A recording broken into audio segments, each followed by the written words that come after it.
language. Yeah, the one that mistrusts the moon. 10 seconds, everybody! Not the best source of consumer advice, then. Don't blame me when it explodes. Going in 5, 4, 3. It's time to go over to Jeremy Donaldson for tonight's National Good evening, I'm Jeremy Donaldson. Our main headlines tonight. Destination unknown. At the end of Advance's first full week in office, we ask exactly who's leading this charge. Tonight, I'll be discussing what the new future might hold with a leading economist and radical freethinker. With the Assets and Wealth Act on the brink of raising living standards for the vast majority of the country, I'll be asking my guests if we're on the way to a new future. Out with the old, Remington's Fist have appointed Sophia Remington as their new CEO. The following photo, taken from our archive, gives us a sense of this influential young firebrand who, at the tender age of 23, becomes the youngest female CEO in history. Sophia Remington has always impressed. She was top of her class at university and graduated with the highest honours, immediately being asked back to lecture. The markets have responded favourably to Sophia's appointment, with stocks rising 30 points in light of the announcement. In her first press conference this afternoon, Sophia announced a children's toy named Mr. Snugglehouse. Sophia promises it'll be all the rage this Christmas, but concerns have been raised about the product's safety. Making a splash. Intrepid scientist Dr. David Wong and marine biologist Ingrid Swarsborg-Horgensford have today set off to explore Dante's taint. The recently discovered cave system was previously thought unreachable, but thanks to a new breakthrough in underwater flower technology, the pair hope to successfully reach the imposing central cavern and the undiscovered plant species it contains. This is, of course, only the latest in a series of successful expeditions for this unlikely pairing. In a joint statement about the dangers their team might face, the pair stated, "We will face the plentiful challenges together like we always have." Playing the field, rumours abound as sporting legend Johnny Hamsleeves is snapped leaving Bush, one of the capital's hottest clubs. The footballer was caught while out celebrating being named Sports Personality of the Year last week, as reported by this very programme. And judging from the angle and velocity of that spray, it looks like Johnny may have been celebrating a little bit too much. I certainly wouldn't want to be his dry cleaner. And grievous bodily charm. With Advance promising a radical new position on crime, how afraid should we actually be? I'll be going live around the country to talk with people who've seen the criminal justice system from every perspective. With more and more powers passing to the police, and less oversight. Are we using an Advance-shaped sledgehammer to crack a nut? All that and mega more for a group of young actors already experiencing the positive side of the new Assets and Wealth Act firsthand. They'll be talking and performing later. That's all coming up on tonight's National Nightly News. Welcome back, everybody. Can we get the guests in quickly, please? Actually, activate the industry.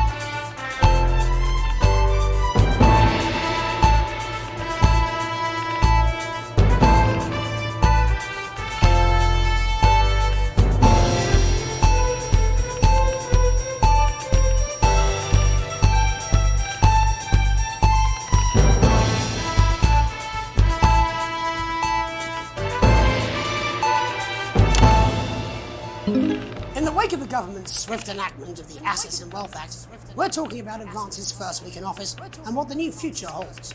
Joining me are Katie Brightman, a leading economist, and Alan James, author of Alan James is Right, The Free Man's Guide to Waking Up. Alan, the government certainly haven't dragged their heels on delivering some of the legislation they promised. But what does the Wealth Act mean for us? Nothing, Jeremy. We're still vassal slaves, we're just in prettier cages. A confident dismissal there. Katie Brightman, do you agree? I'm afraid I don't, no. I think that Advance have realised that the current economic system of unlimited, unending growth is untenable, so they're changing things up. There I agree with you. They're moving to the next steps in the grand plan. Grand plan, Alan. It's all in my book. Alan James is right, Jeremy. We're to become the great herd, ignorant, sterile, and short-lived. That's what they want. Or perhaps Advance have just realised that if we carry on the way we are, we will destroy ourselves and this planet in a mad orgy of consumption, if you'll excuse the colourful metaphor. Yes, orgy is the right word. Only it'll be the overlords having an orgy on our poor broken backs. It's all in my book. Alan James is... Shamelessly self-promoting? Katie, how do you think the rest of the world will respond to this new approach? I think they're watching carefully. Advance are the most disruptive threat that the world powers have faced since the last Great War. Yes, Katie's right. War is inevitable. Thank you, but that isn't And what this I- will not be a war like we've ever seen before. We're talking millions of deaths. We're talking high-tech weapons that can level entire cities. We're talking... Out of the wrong orifices? Mock me all you like, Jeremy, but when they murder your parents and they poison your food and they take you away to their camps for hypno-brainwashing, we'll be laughing then. That might be a great way to sell books, Alan, but you know full well that isn't going to happen in a democracy. Democracy is dead. Yes, Advance are radical, and change is always frightening, but the truth is that the Wealth and Assets Act has made more than 90% of the population wealthier and is on target to produce a permanent end to poverty. Bollocks! What this young lady doesn't understand, Jeremy, is that these are the same people. Maybe they've rebranded, but it's all a little circus act to keep us from seeing the tyrant behind the curtain. That's where you're wrong, Alan. For a start, they've mobilised the youth vote like we've never seen before. You say mobilise, I call it grooming. The grooming of an entire generation to walk happily into eternal bondage. They're like psychic paedophiles. But based on the facts, Katie, what are your predictions? The Assets and Wealth Act is only the first step. Advance now have a historic budgetary surplus, and as well as properly funding our public services, they're already funneling unprecedented amounts into scientific research in the arts. Or, as I call them in my book, Frankenscience and opiates. Like opiates, see? Can we get back to the issue at hand, please, Alan? This is the issue. It's all coming from the water, the chemicals, they're pumping it full of belief juice. Don't get me wrong, I want to see these changes, but only if they're sustainable. If Advance lose their power after spending half of our GDP on dismantling infrastructure, that could be catastrophic. The catastrophe is that they're succeeding. They've got us sat here talking about their puppet show. All right, we're running out of time. Quickly, Alan, what does the future look like to you? A bleak space where we've all been figuratively sodomized into submission. No, of course. Katie? We might be on the eve of a brave new world. God knows we need some change, but we need to be cautious. Let's walk forwards with our eyes open. Two very different visions of the future there. Alan James, Katie Brightman, thank you for joining me. When we come back, I'll be investigating law and order before Megan meets some beneficiaries of the Assets and Wealth Act. That's all coming up tonight on the National Nightly News. 1 minute back. You know, I think they might do some good. I hope so too, Jeremy. Great Christ, I'm absolutely fucking flying, I tell you. How's it going, actually? Fuck it, I don't care, I hate the fucking news. Oh, bloody hell, I love this tune, though. All right, mate, see you later, bye! Well, I don't know what she meant by that.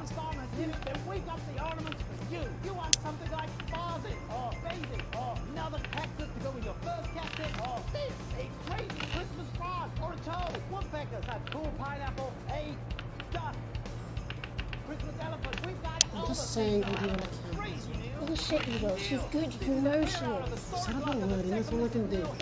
10 seconds, everybody. What a drink is good as a big bag clutch of water. If that sticks, I'll just... 5, 4, 3. Welcome back. In our second segment, we're going to be taking a deep dive into the state of law and order in our country. Advance have already tasked what they are calling a solutions team to move this serious social problem to the top of the list. Tonight, we go behind the headlines to meet the people who live with the criminal justice system every day of their lives. First up, we have Gregory Judge, a lawyer who sees the problems close up on the front line. Can you hear me, Gregory? Yes, I've got you, Jeremy. Thanks for having me. What's it like on the front line of the hard face of the cold hand of justice? Well, as you can imagine, Jeremy, we are massively understaffed in this country. We're working every hour we can just to try and cope with the caseloads on our desks. Which must affect the quality of support you can offer. Well, we can barely keep up with demand, Jeremy. There just simply isn't enough being done at a systemic level to relieve the problem. We need more support from ministers. We need change at a structural level, I'm Jeremy. leaving. Good time, darling. It never is it? I'll be at my mother's. Just hang on. The problem isn't a local one, Jeremy. It's nationwide. Just give me 5 minutes. I'm talking to Jeremy Donaldson. Oh, have you mentioned your affairs? No. Well, the affairs of the Justice Department that we should be concerned about Hello, Mr. Donaldson. Hello, Mrs. Jones. We need legislation to relieve the pressure on our public Sorry servants. to interrupt the news, Mr. Donaldson. Can I have a moment to tell my husband I'm leaving him? Yes, I totally understand. Quite the picture of a burdened legal sector there. Gregory Judge, thank you for joining us. Next, I'm joined by Police Chief Constable Bob Peel, a man with a very different perspective on our nation's crime. Do you think there's a problem with the system, Bob? I'm sure we all do, Jeremy. I'm sure we all long for a return to the days when you could safely walk the streets of your community at night, looking in through windows and generally enjoying your neighbours without the risk of being terrorised by some thug with a knife. Or kosh. So you feel the streets simply aren't safe anymore? Where have we gone wrong, Bob? Well, that's not a simple question, Jeremy, but I think it all comes down to moral decay. We've diluted our culture and lost touch with what it means to be a citizen of this once great country. Also, as the vicar noted in Sunday's sermon, we probably shouldn't have banned hanging. And to what do you attribute this moral decay? Foreigners, gays and gypsies mainly. It's all in the Bible. Look, Leviticus clearly states that... Oh, bugger, hang on a moment. Jeremy, a bloody gimp's escaped. Delia, could you give me a little help, please, dear? As I was saying, Jesus didn't like immigrants much, did he? And just to be clear, you think it's the immigrants who are responsible for the moral decay? Absolutely, Jeremy. Back in your box, Clive. Back in your box. Delia, I really could use a little help with this. Oh, sorry, darling. I was spaying the badgers. Yes, I'm talking to Jeremy Donaldson. Clive, could you put him back in his box? Clive, you know it's Wednesday. You go back in your gimp space. And whose responsibility is it to make a change, Bob? Well, it is certainly not the responsibility of the decent, good, white people of this... Where's the padlock? Oh, hold on just a moment. Oh, Clive, this simply won't do. Naughty boy. Clive, I am not having this again.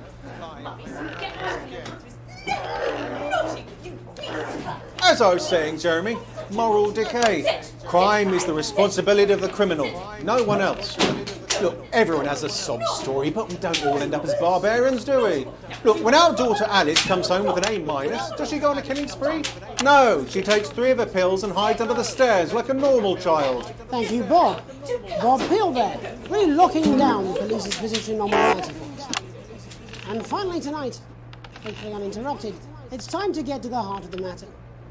Tony Dawson has recently been released from prison after serving 3 years for aggravated assault, burglary and menacing a SWAT. He's agreed to talk to us today, which is also, I believe, his birthday. Many happy returns, Tony. Cheers, Jez.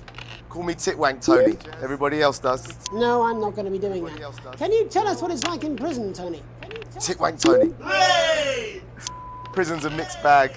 Structure's quite nice, but it's a constant battle against institutionalisation, as you can imagine. And obviously, titwanks are quite hard to come by. I'm picking up that you're not alone there, Tony. Titwank Tony. Yeah, so my friends are throwing me a surprise party. Good bunch of lads. Okay, well, we're trying to get back to that party as soon as possible. First, let me ask you this. Do you feel that your time spent in prison helped to rehabilitate you in any way, Tony? Titwank Tony! I don't think it's as easy as that, Jez. Yeah, I think asking that is an oversimplification. It sounds like it's getting quite busy there, Tony, but let's try and soldier on. Since leaving custody, have you been able to find a new job? Yeah, all the boys are here. Big Chris, Little Chris, and Vampire Chris. This one's, yeah? One sec, love. Titwank Tony's on the news. Rehabilitation's difficult with the current system, Jez. It's just not set up for it, you know? It's inherently unjust. So, do you feel tempted to... I'm sorry, who's this now? You are joking. Chrissy Free Bollocks has only got Mr. Fancy, oh. Titwank. Not now, fellas, I'm on the news. It seems like we've caught you at a bad time. I can't really hear you, mate. It's getting a bit busy here. Yes, we seem to be losing the signal here, Tony. Fucking way, Las Bolitas! Well, we're just trying to get that signal back. I think we... Yes? Tony? Tony, I mean, we were literally away for 2 seconds. How has this happened, Tony? Can you hear me? Well, Well, we seem to have lost our train of thought there a little. Hopefully you, the viewer at home, have managed to gain a broader understanding of the serious and complex issues around law and order. After the break, Megan will be live with some plucky young thespians. Don't go away. We'll be back after these messages. 1 minute back, everybody. Mate, I ain't got long and I'm quite drunk. It's been a great night. In this next section, there's a bit of music. If you edit in time with the music, you can see the result on the vision mixer, and the public will love that. Don't worry if you don't, though. You won't get punished for it or nothing. Just try and stay in the groove. Also, one last tip. When the music starts, turn down the broadcast volume.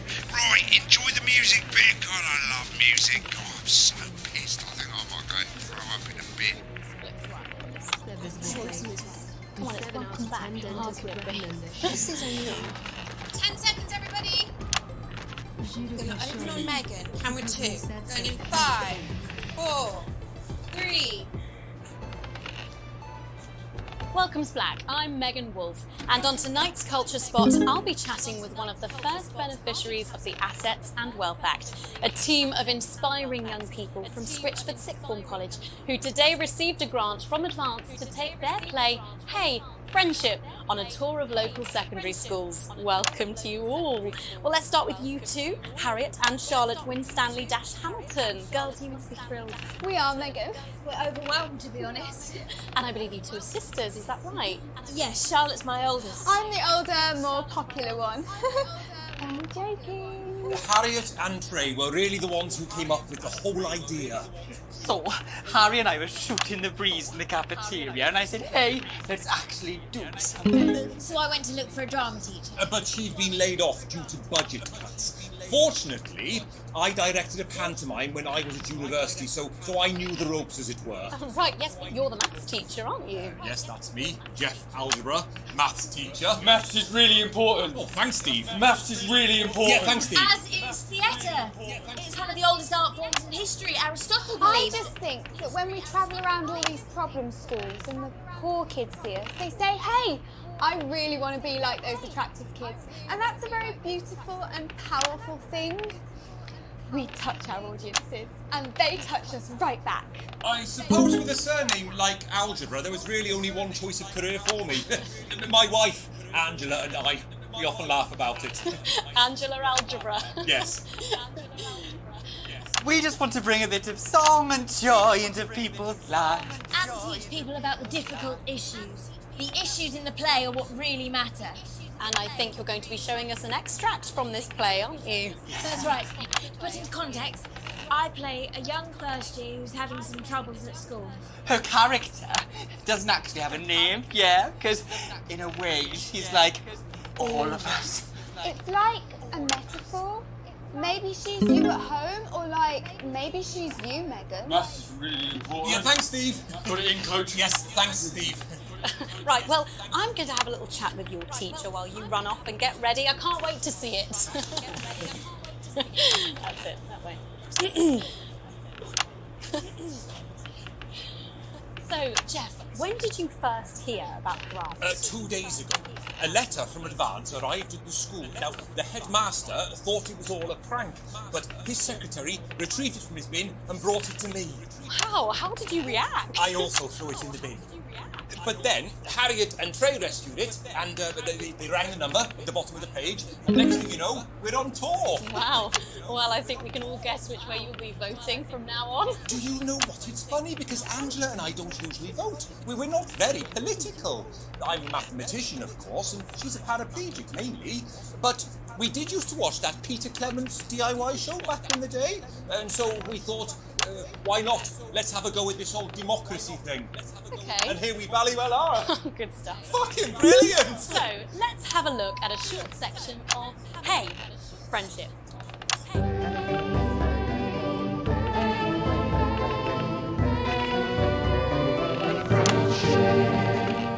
Dear Diary, I'm not sure I can take another day at this school.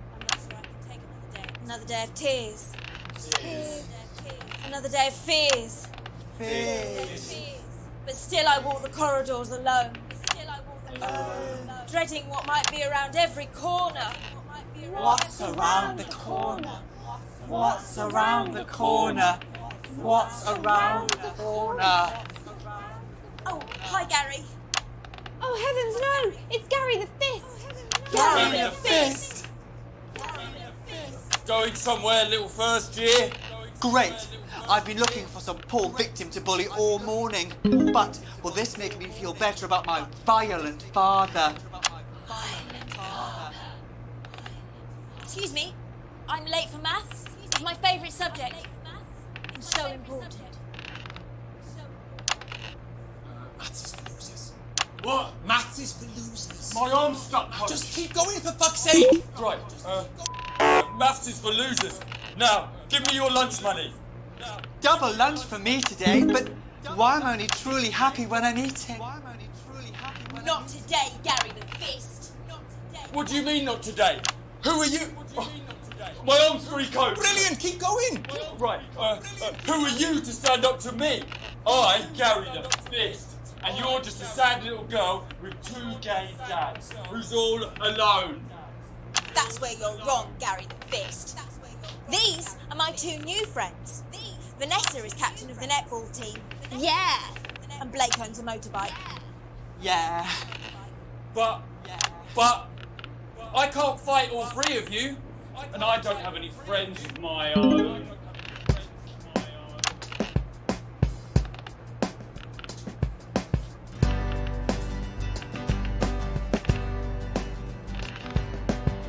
Take a look at me. Take a little look at my face. I could be you. She could be you. And you could be me. Or you could be me. Life can be peachy keen if you work as a team. It's my choice to remain. So stop now, make a different choice.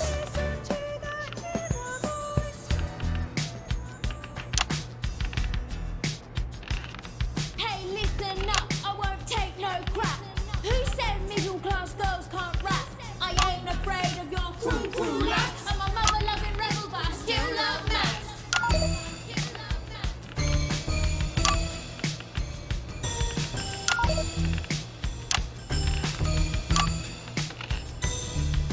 Hey, kids, I'm Gary the Fist. People think that folks like me probably shouldn't exist, but that's just prejudice, and I'd do better if you knew the way that I became Gary the Fist.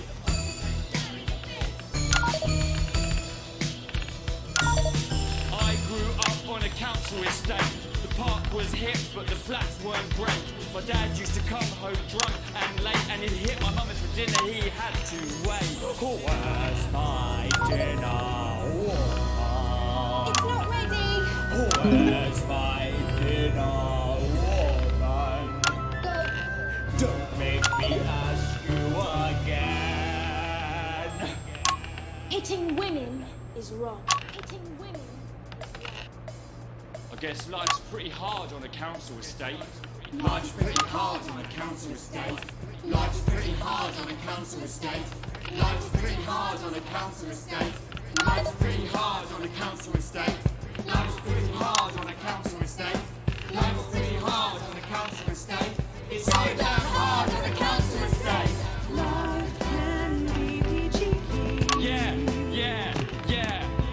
If you work as a team. Just work as a team. It's your choice to be me. It's my choice. So stop now, make a different choice. Listen to that inner voice. Friendship!